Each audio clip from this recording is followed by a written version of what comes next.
তাদের প্রতিও রাখি আন্তরিকতা, সালাম, শ্রদ্ধা, ভালোবাসা। আজকের সাউন্ড অত্যন্ত ভালো, দাদারা এগুলো আরো বেশি ভালো। একটা শিল্পী ততক্ষণ পর্যন্ত গান গাইতে পারে না যতক্ষণ পর্যন্ত মিউজিশিয়ান এবং সাউন্ড সিস্টেম ভালো না হয়। তাই তাদের প্রতি আন্তরিকতা জানিয়ে যারা আপনারা এত কষ্ট করে রাত্রের এত সুন্দর আরাম ঘুম হারাম করে এসেছেন এবং পর্দার আড়ালে আমার মা বোনেরাও যদি নাকাবিন্দু থেকে থাকে, আইনের লোক থেকে থাকে, সবার প্রতি সালাম, শ্রদ্ধা, ভালোবাসা জানিয়ে অনেক সুন্দর সুন্দর গান এখানে হয়ে গেছে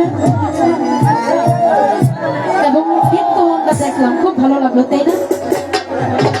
তো আমি আমার ভাব মতে একটি কিংবা দুইটি গান গাওয়ার জন্য চেষ্টা করি, দেখি আপনাদের ভালো লাগে কিনা। ওই একটা শিকের বাতি জ্বালায়া ও দয়াল জানা আমার অন্তর। চলবে